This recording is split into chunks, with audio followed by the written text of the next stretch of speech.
Welcome to the Samavasa News. Please like, share and subscribe our channel and hit the bell icon to never miss our video. नमस्कार, हमारा नाम है प्रमीत और स्वागत है आपका आज के इस वीडियो में। आज से एक हम नई सीरीज की शुरुआत कर रहे हैं जहां पे हम आपसे हर रोज 8 बजे मुलाकात करेंगे, जहां पे हम चर्चा करेंगे झारखंड और देश और दुनिया से जुड़ी तमाम खबरों के ऊपर हम चर्चा करेंगे। उम्मीद है आप हमारे इस सीरीज को जरूर प्यार देंगे। आप हमारे इस पेज को, चैनल को आप सब्सक्राइब करें और अपने दोस्तों के साथ भी इसे जरूर शेयर कीजिए। चलिए खबरों की चर्चा करते हैं। सबसे पहले झारखंड से चर्चा करते हैं। झारखंड के मुख्यमंत्री हेमंत सोरेन को ईडी की तरफ से लगातार समन भेजा जा रहा था। मुख्यमंत्री हेमंत सोरेन को पिछले कुछ ही दिनों 7वां समन भेजा गया था। अभी ईडी यानी प्रवर्तन निदेशालय की तरफ से मुख्यमंत्री हेमंत सोरेन को पत्र लिख भेजा गया है। इस पत्र में बताया गया है कि मुख्यमंत्री हेमंत सोरेन को 16 जनवरी से लेकर के 20 जनवरी तक उनसे जवाब मांगा गया है जमीन घोटाले को लेकर के। दरअसल जब बड़गाई के अंचल भानु प्रसाद के घर जब छापेमारी हुई थी तो जमीन से जुड़े कई कागजात उनके घर से बरामद हुआ था। इसी मामले में हेमंत सोरेन से ईडी पूछताछ करना चाहती है इस मामले को लेकर के, और वहीं हेमंत सोरेन के जो प्रॉपर्टी है उससे भी उनसे पूछताछ करना चाहती है। लगातार मुख्यमंत्री हेमंत सोरेन ईडी का समन का लगातार देखेंगे तो अवहेलना किए हैं। तो ऐसे में ईडी ने बोला है कि ईडी ने इस बार 16 जनवरी से लेकर के 20 जनवरी तक इस मामले का जवाब मांगा है। अगर मुख्यमंत्री हेमंत सोरेन अगर ईडी का जवाब अगर नहीं देते हैं तो ईडी इस बार पीएमएलए एक्ट के तहत मुख्यमंत्री हेमंत सोरेन को कार्रवाई करेगी। वहीं दूसरी खबर है झारखंड से।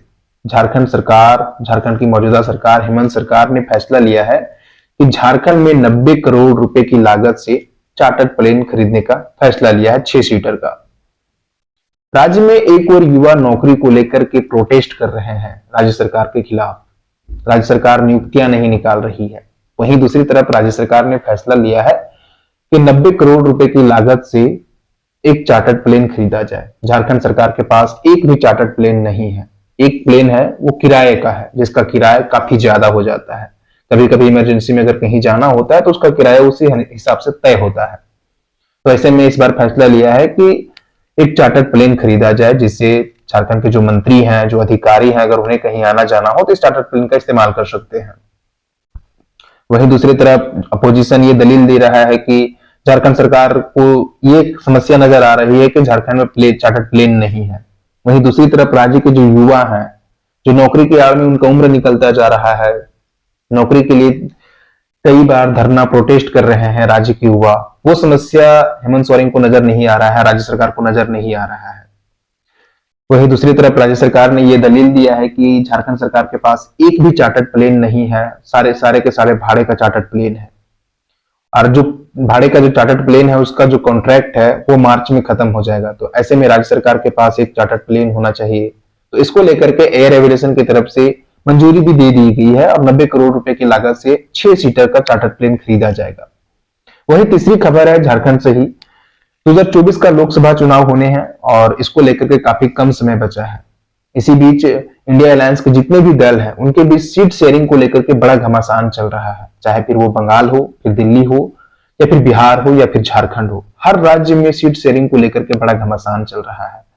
वैसे में झारखंड में भी 14 लोकसभा सीट के ऊपर सीट शेयरिंग को लेकर के कांग्रेस और झारखंड मुक्ति मोर्चा के बीच में घमासान चल रहा है कि किस पार्टी को कितनी सीटें दी जाएगी।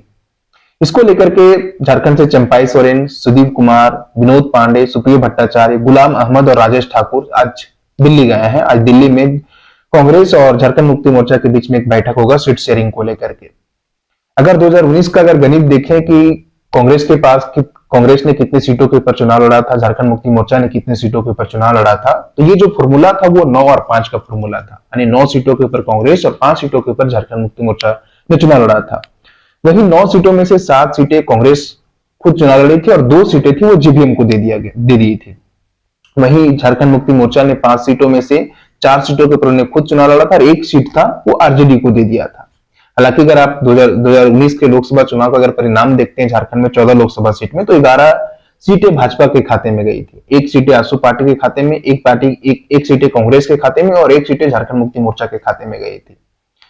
तो कयास यह लगाया जा रहा है, झारखंड मुक्ति मोर्चा की तरफ से मांग किया जा रहा है कि झारखंड में इस बार उन्हें 10 सीटें वो मांग कर रही है। हालांकि वो तो पश्चिमी सिंहभूम से भी मांग कर रही है, जहां पे कांग्रेस की वर्तमान सांसद भी है। तो उनका ऐसा मानना है कि जो पश्चिमी सिंहभूम में जेएमएम के काफी ज्यादा विधायक है, तो इस तर्क पे उन्होंने पश्चिमी सिंहभूम की भी सीट की भी उन्होंने मांग कर रही है। वहीं दूसरी तरफ देखा जाए तो राजमहल विधानसभा जहां से राजमहल लोकसभा जहां से वहीं दूसरी तरफ राजमहल जहां से झारखंड मुक्ति मोर्चा के वर्तमान सांसद हैं, वो सीट तो वो मांग कर ही रहे हैं। तो ऐसे में झारखंड मुक्ति मोर्चा की तरफ से 10 सीटों का मांग किया जा रहा है।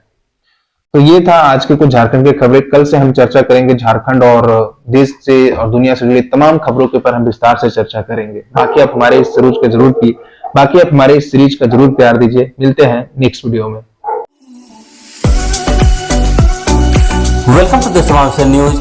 Please like, share and subscribe our channel and hit the bell icon to never miss our video.